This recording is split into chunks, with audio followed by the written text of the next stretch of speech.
llama en Relaciones Internacionales Santiago Dantas del UNES, PUC y UNICAMP. Él enseña en grado, entre otras asignaturas, Economía Política de China Contemporánea e investiga sobre inserción de la economía brasilera en la economía mundial, globalización y desarrollo económico, relaciones Brasil-China y grupo de los BRICS. Co-coordina asimismo el grupo de investigación de los BRICS en el CNPq, es miembro del directorio del Instituto Confucio en la Universidad Estatal de San Pablo y coordinador del Instituto de Estudios Económicos e Internacionales e investigador del Instituto Nacional de Ciencia y Tecnología para los estudios sobre los Estados Unidos. El doctor Cordeiro ha publicado numerosos artículos, libros y capítulos de libros en el ámbito internacional, entre ellos en China. Trabaja de manera consistente desde hace décadas sobre la economía política y las relaciones económicas internacionales de China.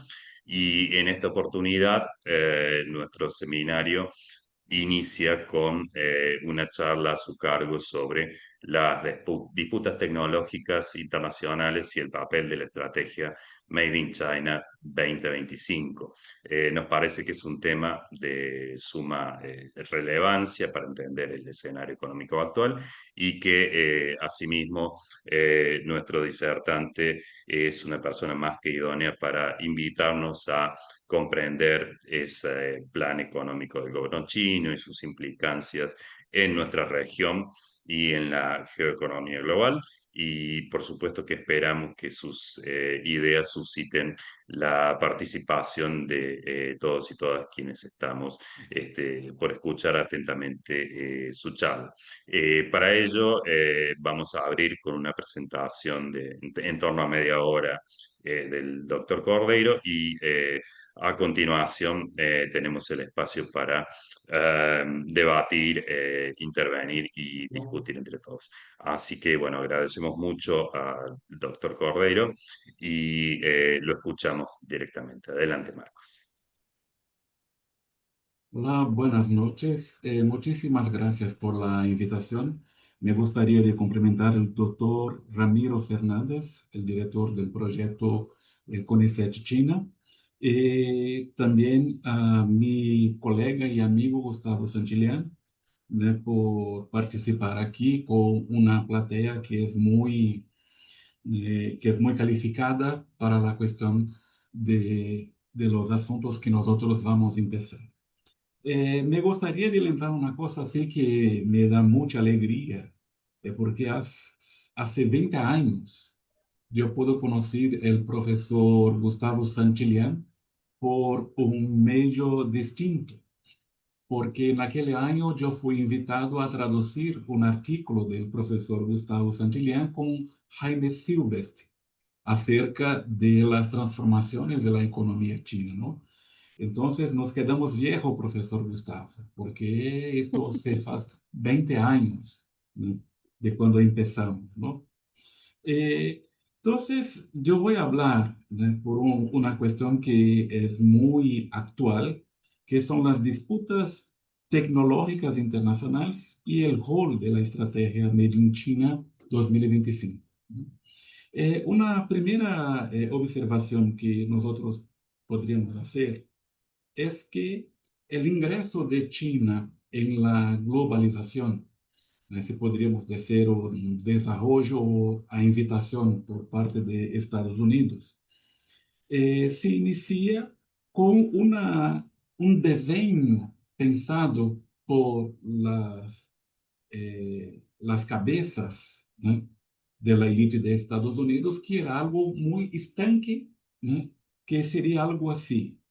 Nosotros tenemos las ventajas tecnológicas, nosotros tenemos las ventajas de gerencia, nosotros tenemos las ventajas de marketing, nosotros tenemos la ventaja de una mano de obra muy calificada. Entonces la globalización se empieza. Nosotros vamos a crear y diseñar los productos y nosotros vamos a mandar a China, porque en China tiene una mano de obra muy económica, una mano de obra muy disciplinada, bajos impuestos, un cambio devaluado y un grande mercado interno para que nosotros possamos aprovechar, ¿no? Entonces se criaba una perspectiva de globalización que era muy estanque, porque nosotros estamos arriba de la escalera y ustedes están abajo. Entonces, lo que pasa es que es un diseño muy bueno porque usted, China, puede aumentar su ingreso, puede aumentar su complejidad económica, pero nosotros de Estados Unidos tenemos el liderazgo de las marcas, de la tecnología, del design, ¿no? de las cuestiones financieras, o sea, ¿no? Diseñaba un modelo que podría ser estático. Era como assim, esto es mi papel, esto es tuyo, ¿no? Y yo creo que bajo nuestra globalización todo va a quedar muy bien, ¿no? La cuestión es, ¿no? Este tipo de idea, ¿no? Es una idea muy presunçosa, porque se trabaja, por ejemplo, con China como si no fuera una civilización, ¿no? Como si China no tuviera algo muy importante llamado autonomía estratégica. O sea, el pueblo chino ganó el poder, ¿no? Tiene un gobierno nacional, ¿no? Y las estrategias que miran los chinos es una estrategia en defensa de sus intereses. Esto es algo muy distinto, por ejemplo, de nosotros acá en Latinoamérica, que nosotros no tenemos autonomía estratégica y nosotros somos sometidos ideológicamente, ¿no? a la potencia hemisférica. Entonces, se imaginaba que este modelo estaba muy bien. Estados Unidos no tuvo ningún problema para admitir el ingreso de China en OMC. Y en los años, hasta los años 2008, hasta 2008, nosotros tuvimos el ápice de la globalización, con China ganando mercados, produciendo muchos productos y tal. Todo cambia a partir de 2008, cuando nosotros tuvimos una crisis financiera muy grave, en que el modelo chino basado en importaciones muestra sus debilidades o limitaciones. Y nosotros tenemos una fase transitoria entre 2008 y 2013, que es un periodo en que China organiza un paquete muy duro, muy fuerte de intervención en la economía, y a partir de ahí, né, consegue criar muchísimas infraestructuras que vão dar uma nova cara a la estrutura del país. Pero también este modelo tuvo sus limitaciones. En 2014 había algo como 1.000.000.000 de metros cuadrados sin compradores en China. O sea, esta limitación obligaba al gobierno chino a hacer una nueva un nuevo cambio de modelo económico. Y de esta vez el cambio iría para, como podríamos decir, no solamente de la producción de artículos baratos, pero también un giro para aumentar la intensidad tecnológica e inovativa de los artículos chinos, ¿no? Y a partir de ahí, nosotros tenemos un cambio muy importante que es, hola, ¿algo? Sí, les pedimos si pueden cerrar los micrófonos. Muchas gracias. Ah, ok. Entonces, lo que pasa es que el gobierno chino va a organizar una estrategia de innovación, de desarrollo tecnológico, justamente cuando Estados Unidos ya cría una estrategia del pivot para Asia. Cuando Barack Obama hablaba de sacar, por ejemplo, Estados Unidos de los conflictos en Oriente Medio y concentrar sus atenciones en el sentido de refrear el ascenso o desarrollo chino. Eu vou pegar aqui, né, uma apresentação solamente para mostrar umas coisas, né, acerca de né, importantes, né, que poderíamos qualificar.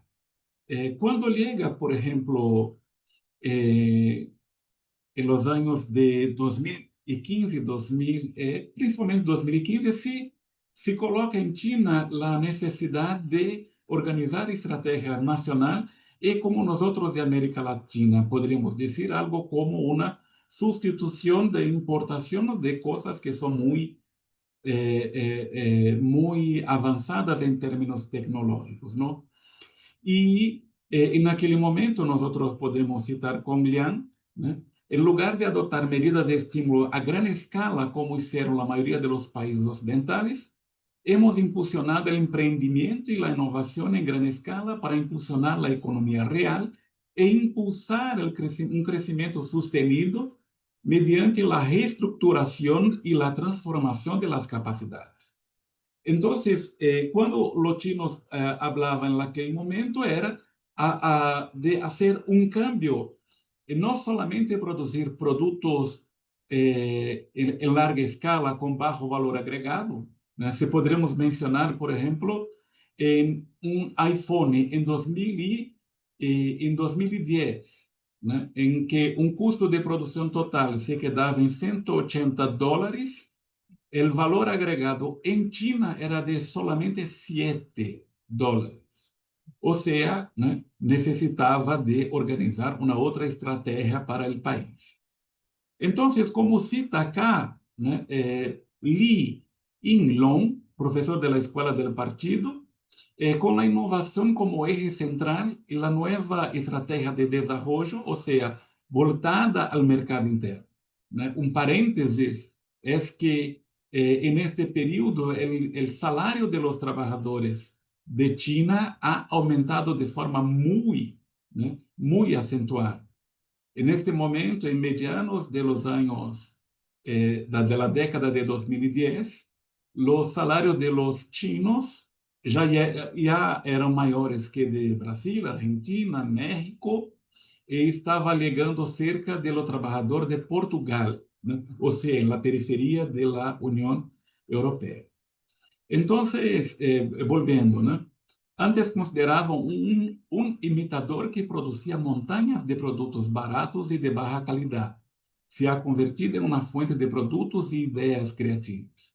Desde su satélite cuántico hasta las bicicletas compartidas y los modeneros electrónicos, ¿no? Como por ejemplo o WeChat para pagar las contas, ¿no? La tecnología china ha atraído a atenção mundial. E aí, né, uma introdução mais, né, quando se planteia em 19 de maio a estratégia Made in China 2025, né, que é o primeiro plano de ação decenal do país centrado no fomento da manufatura, né? Vale lembrar que neste momento, bajo Xi Jinping, já tinha planeado os dois centeniales, né? O primeiro, 2021, aniversário do Partido Comunista, quando se pensava em criar país comodamente ou moderadamente próspero, e o outro projeto é 2049, o centenário da República Popular China, e se transformar em um país desarrollado. Então, o plano propuso uma estratégia de 3 passos para convertir a China em uma potência manufatureira líder. Se han identificado 9 tarefas prioritárias: mejorar a inovação manufatureira, integrar a tecnologia e a indústria, fortalecer a base industrial, impulsionar as marcas chinas, impulsionar a manufatura ecológica, impulsionar avanços em 10 setores claves, impulsionar a reestruturação do setor manufatureiro, promover a manufatura orientada aos serviços e as indústrias de serviços relacionadas com a manufatura, e internacionalizar a manufatura. Ou seja, a estratégia Made in China 2025 tratava de 10 setores claves.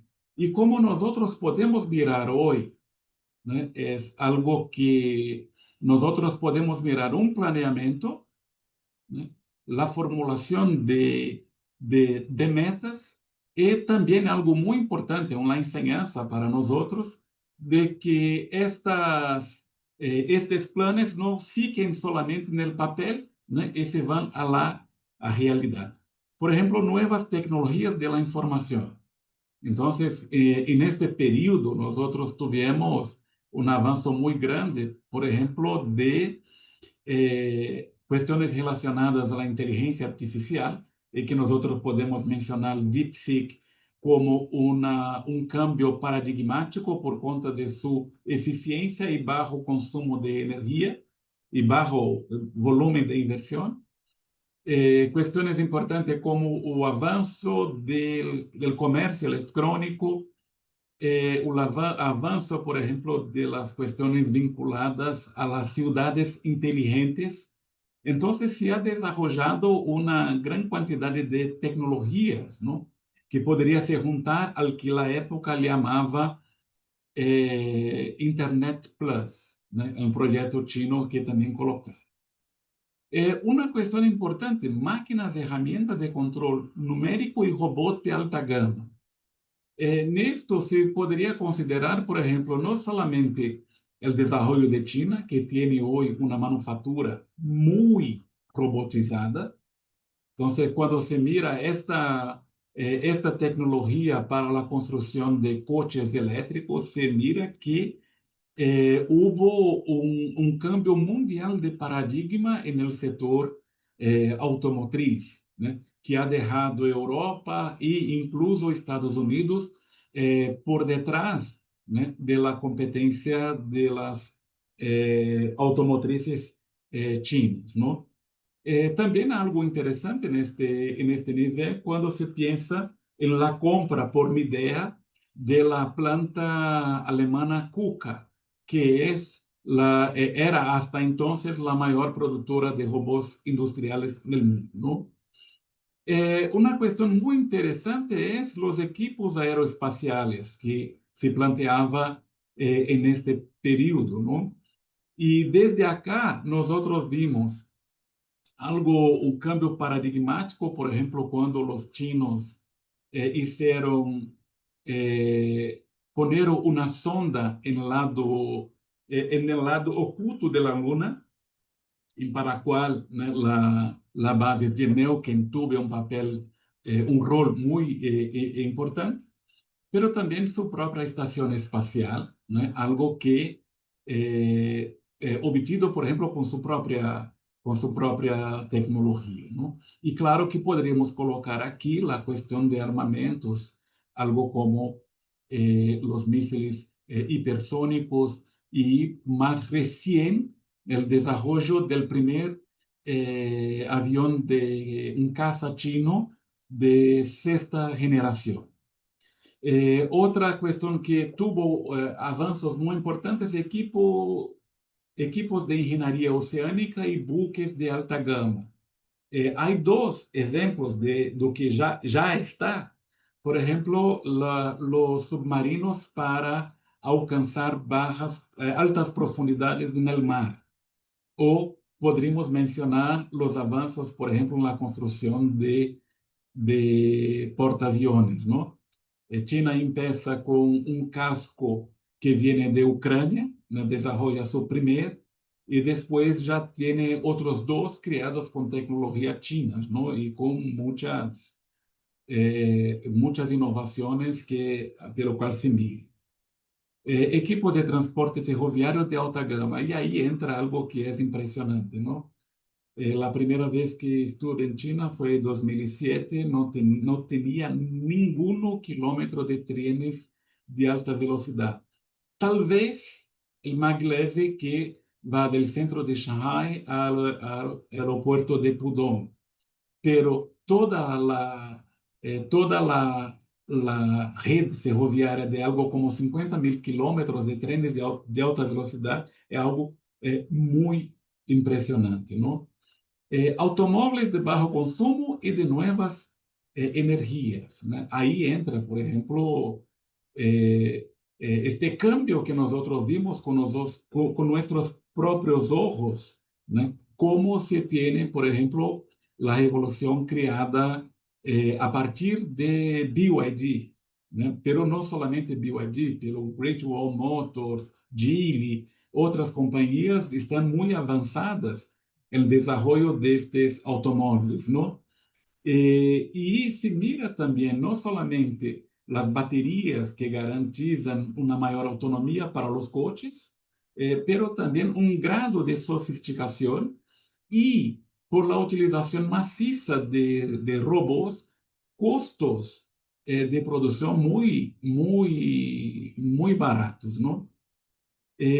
La cuestión de los equipos eléctricos, el avance de maquinaria agrícola, nuevos materiales como nuevos polímetros o el avance, por ejemplo, en la nanotecnología y biomedicina y equipos médicos de alta gama, ¿no? Nosotros, esto fue pensado, por ejemplo, antes de la pandemia de COVID-19, en que nosotros, né, no teníamos la idea de la dependencia que teníamos de China entonces. Bien, yo voy a encerrar parar la presentación y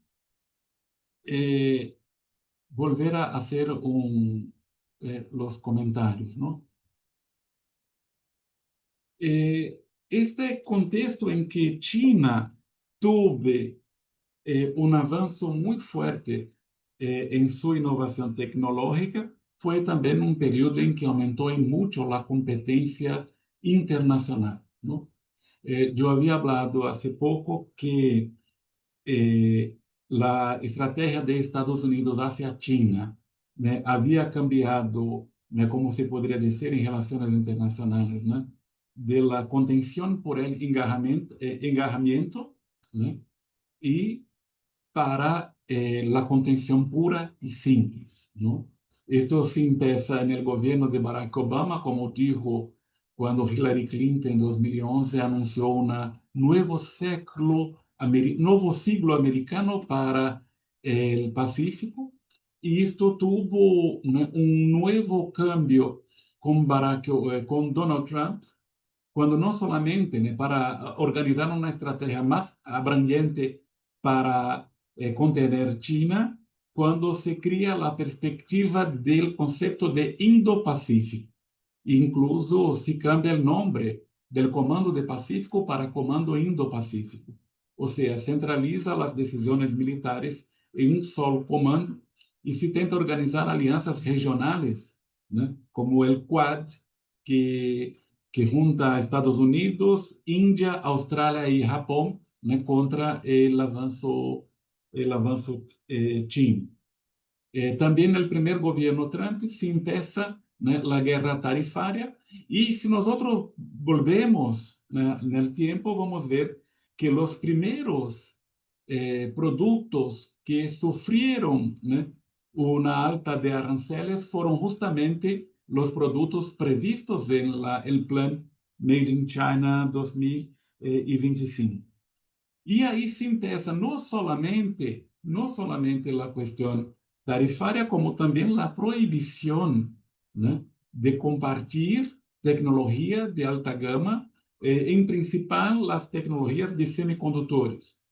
También se empieza, por ejemplo, las presiones del gobierno de Estados Unidos contra un sector en que China tiene una ventaja competitiva muy fuerte, que es el sector de tecnología de telecomunicaciones e Internet 5G.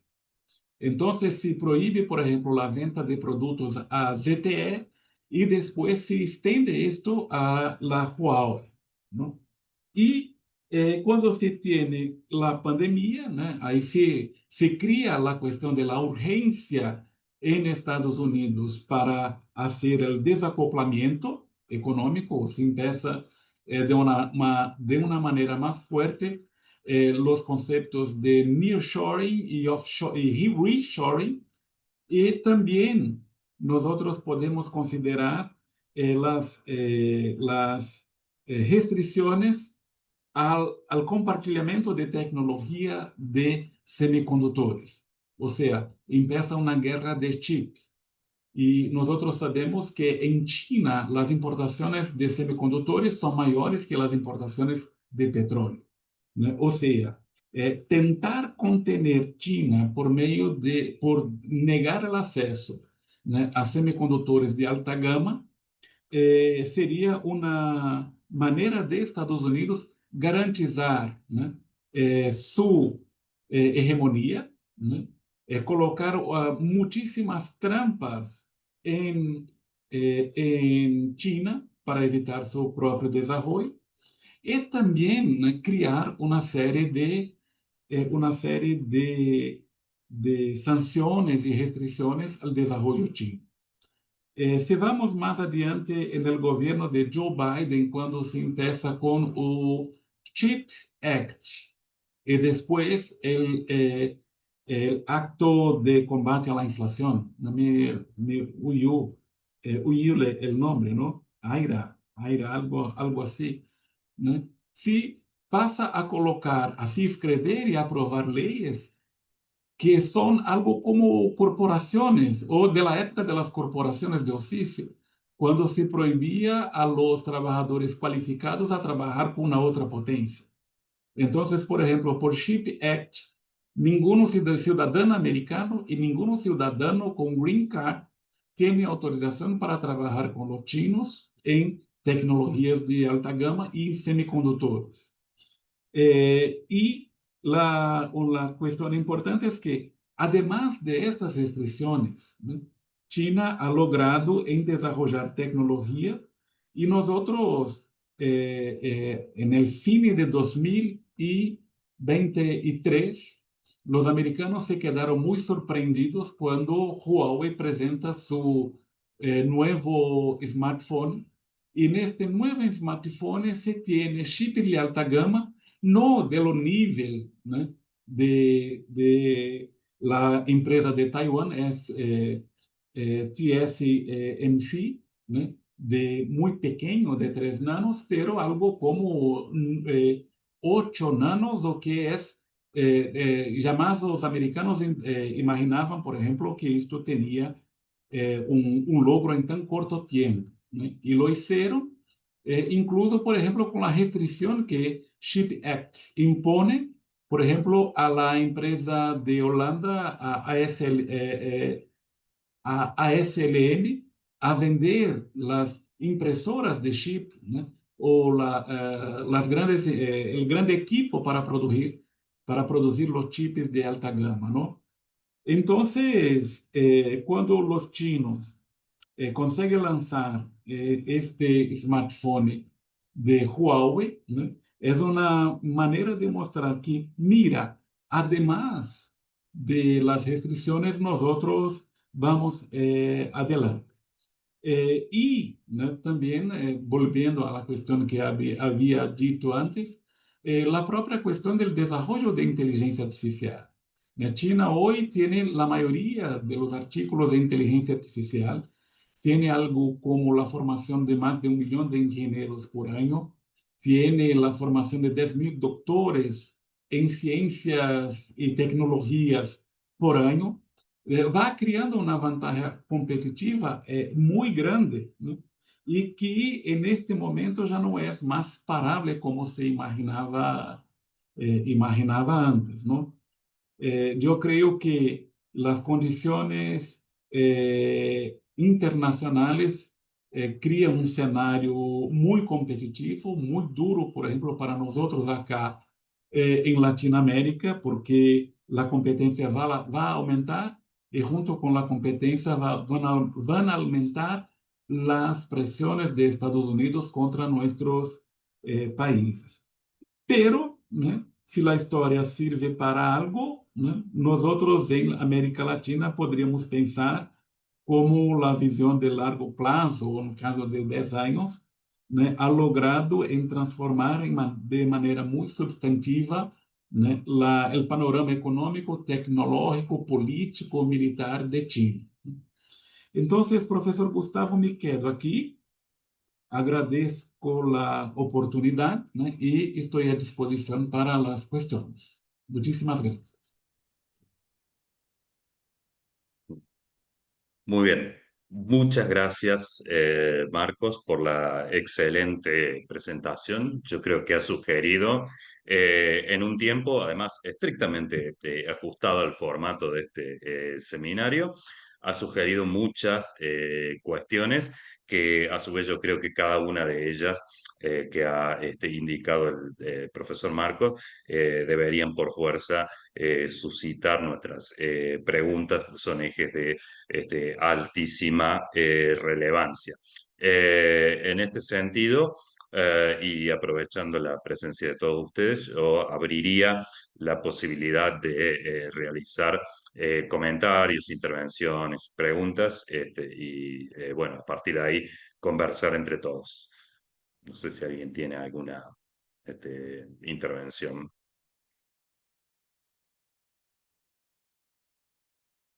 Bien, si no puedo empezar yo con algunos comentarios y a partir de allí seguir la charla en seno del grupo. El Eh, profesor Ramiro, yo Marco. creo que Ramiro, adelante, Está adelante, Ramiro. bien, Y Luciana luego. ningún problema también, Gustavo, si después querés hacer comentarios o actuar como Por favor, comentarista adelante de ustedes. la presentación. A mí me gustaría eh, conocer en qué medida el profesor observa las compatibilidades de las autonomías estratégicas. Él señaló que un elemento importante en el desarrollo, en toda la dinámica de desarrollo de China, está en la plataforma que existe detrás de eso, es la capacidad de operar con una autonomía estratégica que él bien señaló, no tenemos en América Latina. La pregunta es si esa autonomía estratégica, que yo creo que efectivamente es un elemento diferencial, no solo respecto a América Latina, sino en relación al conjunto de lo que llamamos el sur global, si esa autonomía estratégica de China para ese proceso de despliegue, ya no solamente en su crecimiento interno, sino su despliegue a escala global, es compatible con la configuración de otras autonomías.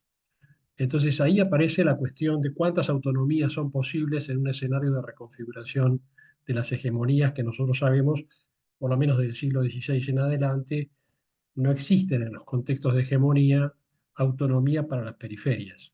Entonces, ¿en qué medida eso él lo visualiza como viable o no en función de lo que nos estuvo presentando? profesor Ramiro, muchísimas gracias. Una pregunta muy importante, ¿no? Porque si nosotros podremos pensar la cuestión de la autonomía estratégica, nosotros deberíamos sacar la Unión Europea, que también no la tiene. No la tiene. Exacto. ¿No? O sea, es una cuestión muy importante porque Estados Unidos, ¿no?, tiene la hegemonía. Nosotros vimos cómo en la cuestión de la guerra de la Ucrania, o antes, ¿no?, cómo se desplomó el peso político, político y económico de Alemania, ¿no?, después de 2022 y de toda la Unión Europea.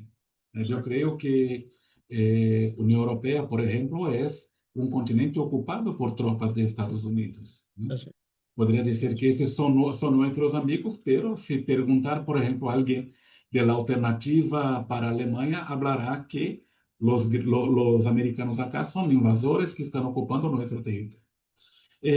Lo que pasa cuando se pregunta lo que podría hacer, o esta autonomía, cómo podría convergir con otras autonomías, ¿no? Esto, con certeza absoluta, el profesor Ramiro menciona la trampa de Tucídides, ¿no?, cuando exacto. piensa, por ejemplo, en este tipo de competencia. Una cuestión muy importante cuando nosotros miramos la idea de Graham Allison es que mira la historia, ¿no?, mira los padrones internacionales bajo una mirada del Occidente, del Occidente. O sea, en el Occidente nosotros tenemos dos, claros en contra oscuro, ¿no? Nosotros tenemos una lógica de suma cero. Cuando se mira, por ejemplo, al Oriente, nosotros vamos a ver, ¿no?, o yin yang, o la cuestión contradictoria, ¿no?, o ¿no? Algún tipo de cooperación que uno no anula a otro. Hay una complementariedad en esos aspectos. Yo creo que en términos de perspectiva, cuando se compara la historia china, y el profesor Gustavo es un maestro en historia china, ¿no? Nos podríamos verificar esta cuestión que es muy importante. Quando tudo estava barra ao cielo, o Império Chino, né? O Império Chino não teria uma postura expansionista, né? Teria, por exemplo, em seu alrededor, muitos reinos que eram autônomos, que uma vez por ano tinham que regalar presentes ao imperador, pero recebia muito mais do imperador do que deixava com o imperador.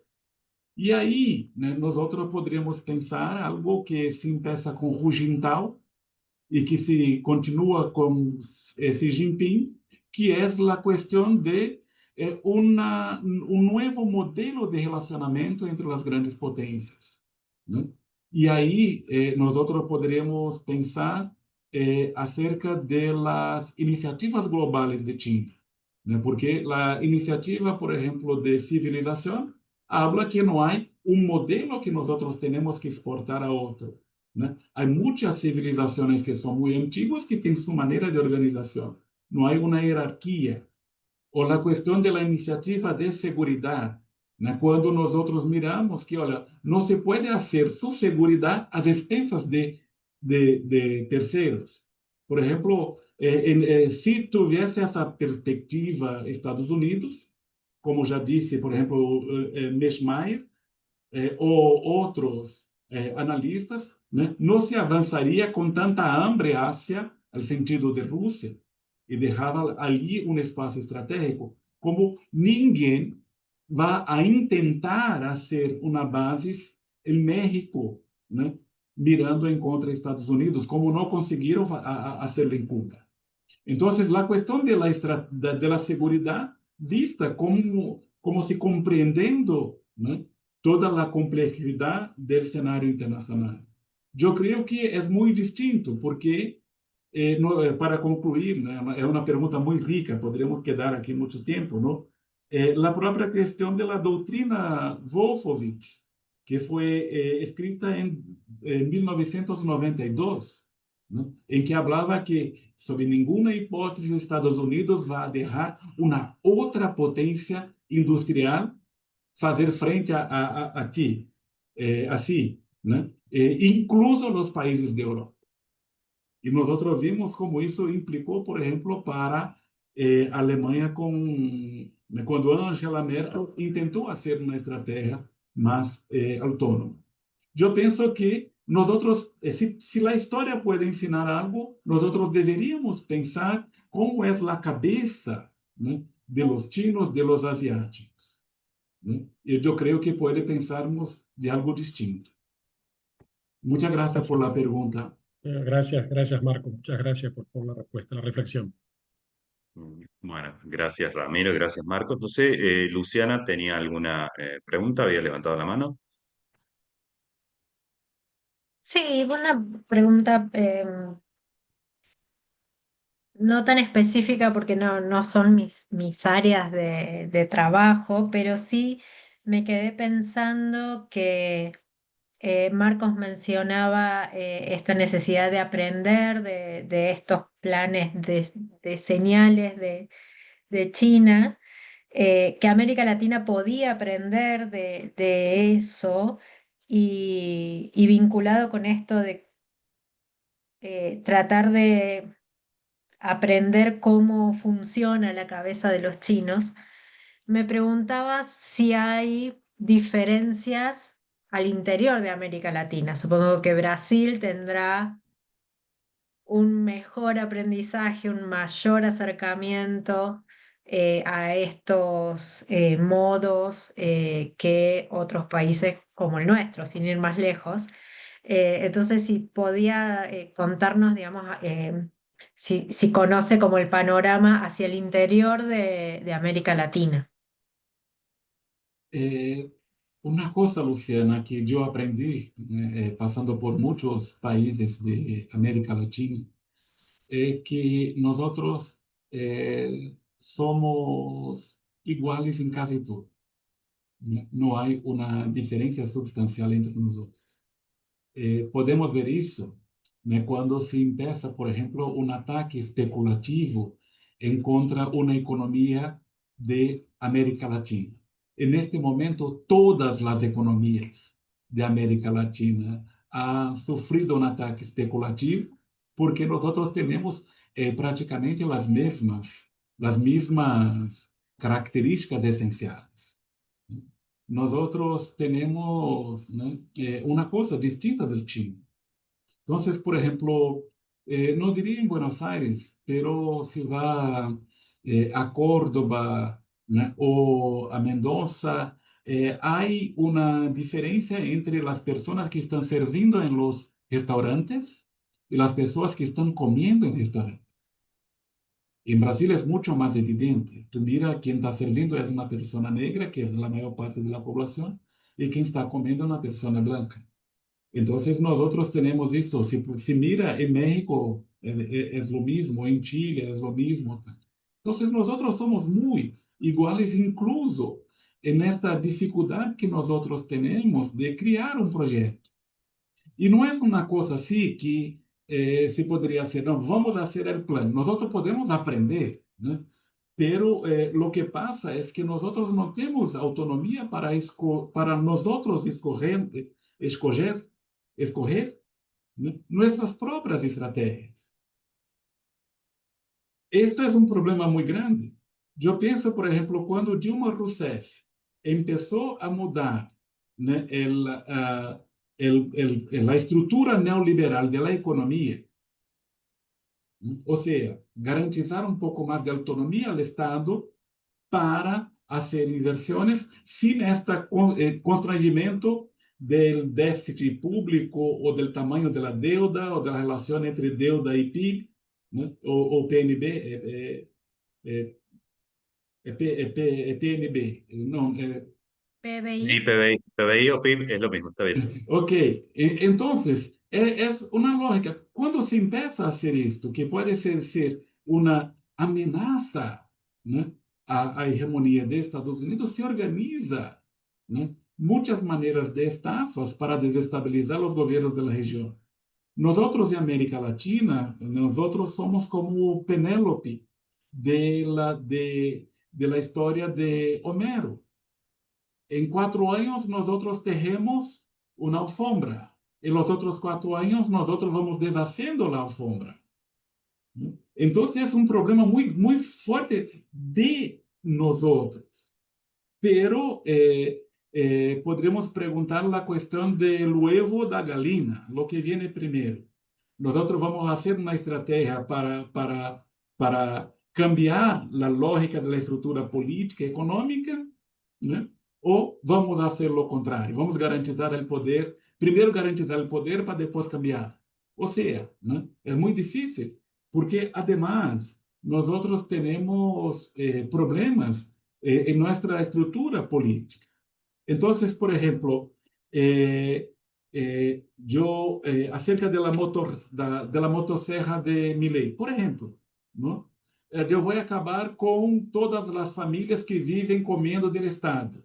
Eu penso, né, do que oí, né, a assistência social, né, pode diminuir, mas não acabou.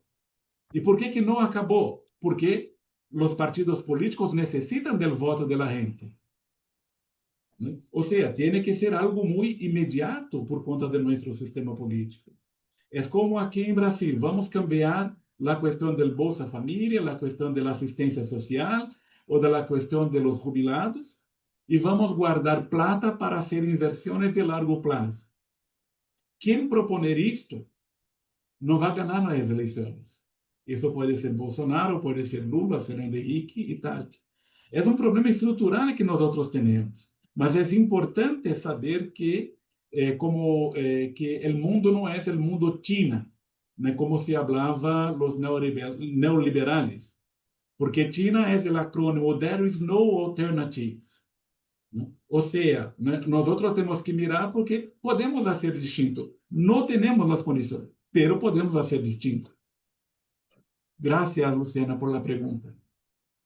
Gracias. Gracias nuevamente y bueno, veo que no hay manos levantadas. Yo simplemente quiero hacer un par de comentarios. Temo que sean a esta hora un poco amplios, pero bueno, de cualquier manera solamente dejar planteadas las cuestiones me suscitaron, que me suscitó la charla de Marcos. Las tres tienen que ver con China y bueno, a pesar de que yo estudio y enseño historia de China, no tengo mentalidad china, tengo mentalidad, en todo caso, de extremo occidente, para citarlo al amigo Huntington. Este, por ahí pienso que nosotros sí tenemos que abrirnos a entender las estructuras mentales del liderazgo político chino en términos históricos, pero pensamos en términos binarios, esto está claro, como vos lo expresaste, Marcos, y yo temo, también y esto le sumo el binarismo más pesimismo en este caso, creo que estamos en un juego de suma cero en el escenario geoeconómico y geopolítico. Y las tres observaciones mías iban a ese juego de suma cero y a cómo puede llegar a evolucionar. En primer lugar, la cuestión del sistema financiero internacional, que es algo que vos no tocaste, Marcos. Eh, por lo que puedo ver, China tiene toda una serie de potencialidades para disputar hegemonía a los Estados Unidos. Hay un plan de medio y largo plazo para internacionalizar su moneda y participar de forma más activa como actor en el sistema financiero internacional, pero si uno mira flujos y volúmenes, esa relación de fuerzas todavía no es del todo favorable a China. Digamos, la unidad de cuenta de reserva de valor sigue siendo el dólar predominantemente, y esto no ha cambiado en los últimos 15 años o está cambiando más bien poco. Entonces, bueno, ¿cuál es tu mirada acerca de eso? En segundo lugar, otro escenario en el que se inserta esta disputa estratégica es la industria extractiva y concretamente la extracción de litio. Y ahí, ¿cuál es tu lectura acerca del lugar que le cabe a América Latina en esa disputa? Si pensás que podemos aprovechar esa ventana de oportunidad de contar con reservas de litio, si podemos actuar de manera articulada y si podemos actuar convocando a los dos actores en pugna, China y los Estados Unidos, o si esa es una oportunidad ya perdida, o si tenemos que tomar partido. Esas serían las grandes preguntas. Y finalmente, como otra tercera dimensión de la disputa estratégica entre China y Estados Unidos puede afectar los movimientos geopolíticos en el futuro inmediato, sabiendo que no se puede predecir el futuro, por supuesto, pero concretamente el sector de semiconductores que vos sí mencionaste, digamos, si eso puede inducir un agravamiento de la situación política y militar en Taiwán y en el Mar de China. Es una pregunta un poco retórica porque creo que todos estamos temiendo y o esperando que algo pase ahí, pero bueno, en todo caso, ¿qué pensás vos al respecto? Contestá lo que quieras, son tres preguntas bastante amplias, yo creo que no dan para 5 minutos. Mira, hoy es viernes, yo tengo acá una botella de cerveza o de vino, entonces podemos nos quedar aquí hasta las 11 por la noche. Lo que pasa son tres preguntas que son muy importantes, ¿no? La cuestión del sistema financiero, ¿no?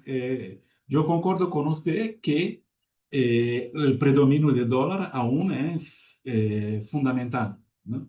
Y como dijo Trump el año pasado, si Estados Unidos perder la hegemonía monetaria con dólar, será como perder una guerra revolucionaria, ¿no?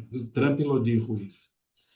Lo que pasa es que nosotros, como historiadores, miramos largos plazos, ¿no? ¿No? Y como personas nosotros tenemos o teníamos la gana de cambiar el mundo en el periodo de nuestra generación, ¿no? Y esto algo también que cuando se queda mayor con pelos blancos sabe que no es simple imaginar que hasta el fin de la vida va a cambiar las cosas. Pero es importante mirar los sentidos. Y hay dos consideraciones acerca de los sentidos. Estados Unidos está dejando la lógica de la hegemonía, está partindo para la lógica de la dominación. O sea, ¿no? El ejercicio de poder, ¿no? Que no necesita de otras instituciones, como enseñó Antonio Gramsci. Entonces, al utilizar el dólar, el sistema SWIFT, como arma de guerra, esto va a crear una desconfianza en el sistema. Y esto se mira, por ejemplo, si va a verificar los estoques de oro en otros países que han aumentado mucho, la creación de monedas digitales. Yo conocí hace días un mundo nuevo que está bajo la plataforma Binance. O sea, tú puedes recibir una plata en algo desde el exterior, algo como en 2 minutos. 2 minutos. Se va a pagar una inscripción en un congreso en Córdoba, yo tengo que hacer lo que va por SWIFT, mesmo con mi tarjeta de crédito o por PayPal, para después llegar a Argentina.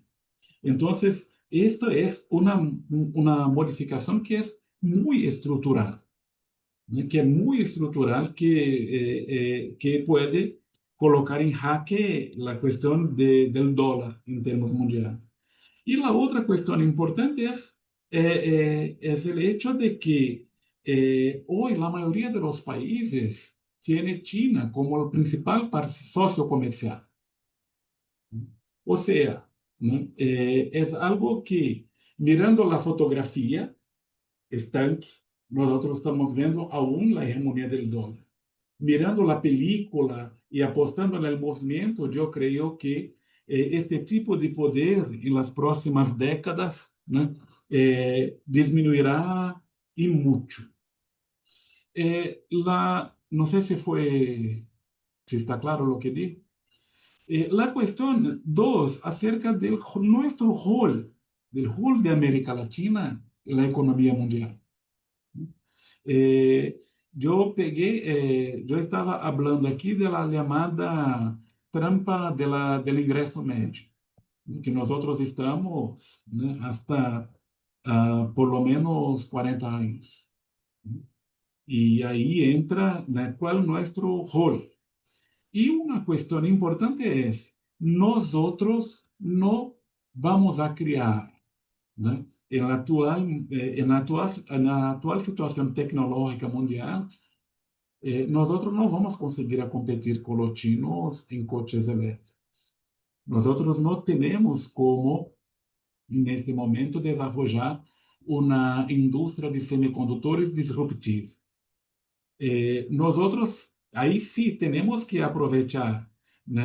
Las cuestiones de las ventajas, no solo de litio, como también de otros minerales críticos, ¿no? Y tentar avanzar a partir de ahí una industrialización que sea relacionada con esas ventajas. Porque tiene una otra cosa importante, es que es la disponibilidad de energía renovable que tenemos acá en Sudamérica o en Latinoamérica.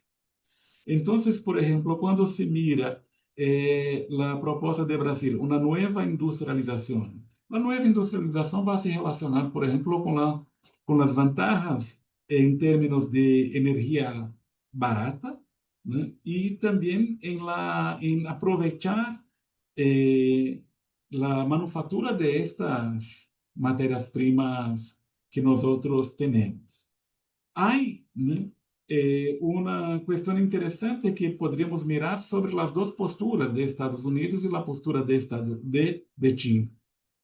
La lógica de la política de Estados Unidos es una lógica para beneficiar las empresas privadas.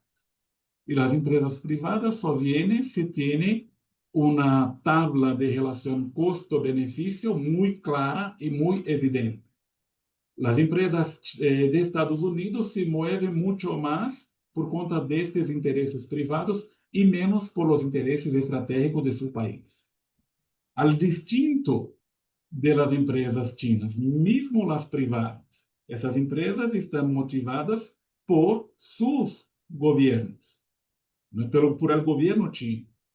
Entonces, se organizan las cosas bajo la lógica del gobierno chino, siguiendo el planeamiento del gobierno chino, siguiendo los planos quinquenales.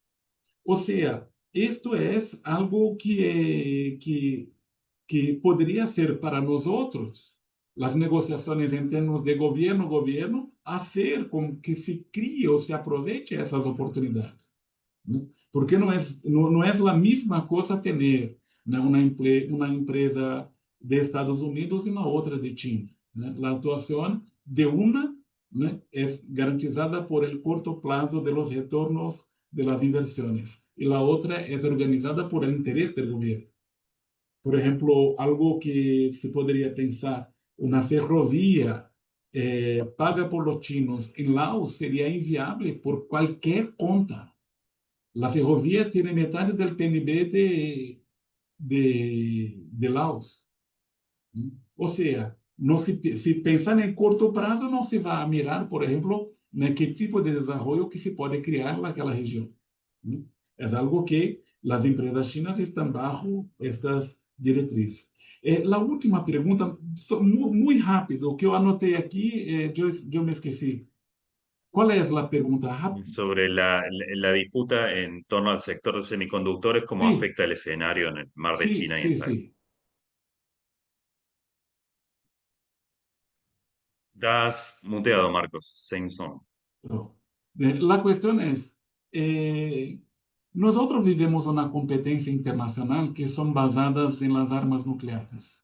Nosotros, né, cuando yo era chico, né, todos los días acordaba, hoy va a acabar el mundo con armas nucleares, ¿no? Y lo que pasa es que dejaron de hablar, pero no dejaron de producir las armas nucleares. Entonces nosotros sabemos que un combate entre las grandes potencias, Rusia, China, Estados Unidos, Francia, Inglaterra o India, puede acabar con la vida en la Tierra. Nosotros nos olvidamos de esa perspectiva. Entonces, nosotros tenemos que mirar cómo se hace la gran política, podríamos decir así. Porque tienes las amenazas, ¿no?, y a partir de las amenazas se intenta negociar. Yo anoté aquí la cosa llamada de las tierras raras. Hoy, ¿no?, tuve una conversación entre Xi Jinping y Donald Trump. Y la discusión principal fue acerca de la liberación de las licencias para exportación de tierras raras, ¿no? O sea, en cuanto a Estados Unidos pone aranceles sobre los productos chinos o sanciones contra dirigentes chinos, China puede colocar, por ejemplo, esto. Yo tengo la producción yo concentro 80% de la producción de tierras raras, ¿no? Entonces, es algo que se puede utilizar en una negociación para nivelar el campo, ¿no?, como nosotros vemos hoy, ¿no? Yo creo que la cuestión de Taiwán, ¿no?, es algo que es creada como escenario por Rand Corporation, principalmente Rand Corporation, que gana muchísima plata para producir relatórios que son apocalípticos para garantizar el presupuesto de las empresas de armamentos. O sea, van a crear, ¿no?, algo, ¿no? Si pensamos en la cabeza de los chinos, ¿no?, en Taiwán no está ucraniano, en Taiwán están chinos, ¿no? No se organizaría una estrategia para tomar el territorio, la tierra, ¿no? La cabeza de Pekín no es la tierra, ¿no? La cabeza de Pekín son la mentalidad, el apoyo de los chinos que viven en Taiwán. Entonces, una perspectiva de algo catastrófico, yo creo que es un escenario creado desde afuera. Entonces, era esto, porque nuestro tiempo se fue. Muy bien, muchas gracias. Hay finalmente una última pregunta de hace un rato de Juliana. Yo creo que podemos cerrar con esa pregunta y respuesta final, agradeciendo nuevamente. Sí, bueno, gracias por el tiempo. Muchas gracias por la exposición, Marcos. Muy interesante. Mi pregunta está ligada un poco a lo que ya venimos conversando, pero sobre todo a pensar cómo se fue securitizando, digamos, el escenario internacional en torno a la disputa estratégica entre China y Estados Unidos, tomando el ejemplo en base a lo que usted mencionaba, ¿no? Por un lado, Estados Unidos se alarma cuando China lanza, por ejemplo, DeepSeek o cuando lanza un nuevo teléfono y todo esto en torno a eso se generan, digamos, eh, se tensiona aún más el escenario y se ve, desde mi perspectiva, un escenario cada vez más orientado a un nexo entre la securitización de la disputa estratégica y la cuestión de la sostenibilidad. ¿A qué voy con eso? A la excusa de la seguridad nacional, donde la rivalidad estratégica en torno a tecnologías vinculadas a la transición energética, pero también a cuestiones securitarias, parecen tener un cierto nexo, ¿no? Y mi pregunta en concreto es cómo, claramente que es una pregunta muy amplia, pero ¿cómo reconfigura esta securitización del desarrollo tecnológico evidente en las respuestas de Estados Unidos a iniciativas como el Made in China o al lanzamiento de dispositivos impulsados por la inteligencia artificial, entre ellos, por ejemplo, DeepSeek, la competencia global por las infraestructuras críticas y qué implicancias tiene eso para los países del sur global que son considerados tanto proveedores de los recursos, pero también espacios de rivalidad estratégica entre estas dos potencias y a más grandes rasgos en la disputa, digamos, en lo que es eh, China con el norte global, si le podemos decir de alguna manera, ¿no? Gracias. Liliana, muchas gracias por la pregunta. Es una pregunta muy compleja, pero yo pensaría en tres cosas. La primera cosa es que muchos de los argumentos de Estados Unidos para contener la China tienen este componente de seguridad, ¿no? Eh, ¿Por qué? Porque la élite de Estados Unidos piensa el mundo en que van a se quedar el primer para siempre. Como dijo antes en la pregunta del profesor Ramiro, ¿no? Cuando se mira, por ejemplo, la estrategia profunda de Estados Unidos de no permitir nunca más la repetición de una nueva Unión Soviética. Esta es la estrategia de Paul Wolfowitz de 1992. Entonces, cualquier que pueda amenazar. Si podríamos volver en el tiempo a algo como 38 años, ¿no? Después, Gustavo puede pasar mi email para pasar una reportaje que salió la revista Fortune. En aquella época, ¿no? El gran enemigo de Estados Unidos era Japón, porque Japón tenía una mayor competitividad, tenía un aumento muy fuerte de la ingreso per cápita, tenía muchísimos avances, controlaba la manufactura mundial con empresas como Sony, Mitsubishi, Toyota, Fujifilm, entre otros. Japón fue desplomado primeiro por uma questão financeira, o acordo del Plaza, em 1985. E depois também por a adoção ou as pressões de las empresas de Estados Unidos contra o avanço de Japão, incluso em semicondutores. Incluso, né? É muito interessante que se pega este artículo de 87 e cambia Japão por China, dá o mesmo, né? La diferencia es que Japón es un país ocupado por Estados Unidos que no tiene autonomía estratégica. Y China, ¿no? Puede resistir, por ejemplo, a todas las presiones para devaluar el yuan. Este es un punto. La segunda cuestión muy importante es que cómo Estados Unidos construye las narrativas, ¿no? Yo voy a hablar de una cosa, por ejemplo, ¿no? Para algunos es muy sencilla. Un martillo. ¿Un martillo es un instrumento civil o un instrumento militar? Se puede pegar un martillo, ¿no? Para bater, o se puede colocar en la nuca de alguien. Lo mismo martillo puede hacer las dos cosas. Entonces, el argumento acerca de los semiconductores. A los semiconductores se puede utilizar en misiles avanzados. Sí, lo puede. Como también un martillo puede ser utilizado para quebrar la cabeza de alguien. Ahora, lo que es importante es cómo que se crían las amenazas, ¿no? Porque cuando se mira a Estados Unidos, tiene una hegemonía que ya fue hablada por Eisenhower hace 60 y pocos años, 65 años, ¿no? Sobre el complejo industrial militar. Es como nosotros ver, ¿no? Dónde está la plata, las movimentaciones. A cada guerra, si mira el índice de Dow Jones de defensa, se va a ver las acciones subirem muy pronto, ¿no? Casi que automático. Una guerra sube las cotizaciones de las empresas de defensa de Estados Unidos, que no son só las empresas de defensa, porque a empresa de defensa está bajo um conglomerado que também produz bienes civis.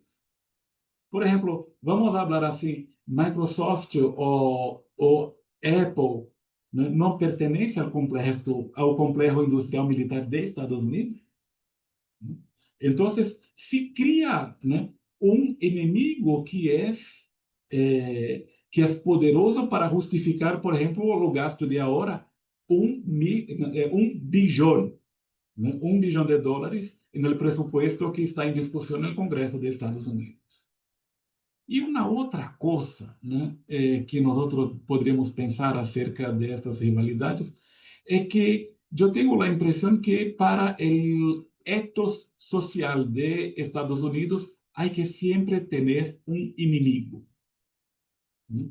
Un enemigo que puede ser el indio, otro enemigo que puede ser esclavo fugitivo, otro enemigo que puede ser los latinoamericanos, los mexicanos, otro enemigo que puede ser los japoneses, ¿no? Otro enemigo que puede ser el movimiento GLTB que más, ¿no? Otro enemigo que puede ser la teoría del gran reemplazo, ¿no? Los Estados Unidos viven con la cuestión de en su ethos, la necesidad del enemigo, ¿no? No solamente para ganar plata, como para unir su propia sociedad. Entonces, todas esas narrativas que se crían están a servicio de esto, ¿no? Es claro que podríamos hablar de otras cosas, pero yo creo que nuestro tiempo es corto. Muchísimas gracias por la pregunta, Juliana. Muchas gracias, Marcos. La verdad que ha sido efectivamente una charla no solo muy buena, sino que nos ha dejado con ganas de seguir conversando.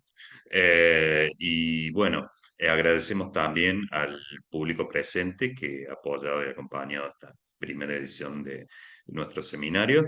Y yo no tengo más palabras que esas. Agradecimiento para todos y todas. Y no sé si Ramiro, ¿querés cerrar formalmente esta primera edición?